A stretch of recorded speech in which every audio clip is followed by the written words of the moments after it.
அமைதியான காட்டில் நல்ல மனமும் கூர்மையான அறிவும் கொண்ட ஒரு பெரிய யானை ஒன்று வாழ்ந்து வந்துச்சு. அதனாலேயே மற்ற விலங்குகள் எல்லாமே அதை மரியாதையாக நடத்துவாங்க.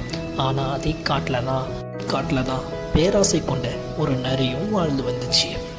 அதுக்கு சாமர்த்தியமாக எல்லாரையும் ஏமாற்றணுங்கிறது ரொம்ப பிடிக்கும். அதுபோல் ஒரு நாள் யானையையும் ஏமாற்ற முயற்சி செய்தது. ஒரு நாள் யானையிடம் சொன்னது, "வா நண்பா, நம் இருவரும் சேர்ந்து உணவு தேடலாம்" என்று. யானையும் நரியும் உணவு தேடச் சென்றார்கள். போகும் வழியில் ஒரு கிணறு, அது நிறைய நீர். "வா நண்பா, அங்கு போய் நீர் அருந்தலாம்" என்று கூறியது நரி. அது ஒரு மாயக்கிணறு, ஆழமும் அதிகம். அந்த கிணற்றில் யானையை எப்படியாவது விழ வைக்க வேண்டும் என்று திட்டம் தீட்டியது. உடனே யானை சிரித்துக்கொண்டே, "முதலில் நீ குடி நண்பா, நீதான் இந்த இடத்தை கண்டுபிடித்தாய்" என்றது.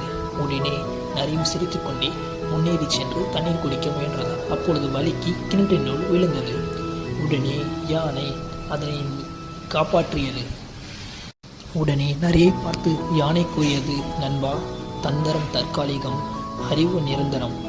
உடனே அப்பொழுதுதான் புரிந்தது. நரி உடனே வெட்கப்பட்டு கொண்டு பிறகு நேர்மையாக வாழத் தொடங்கி.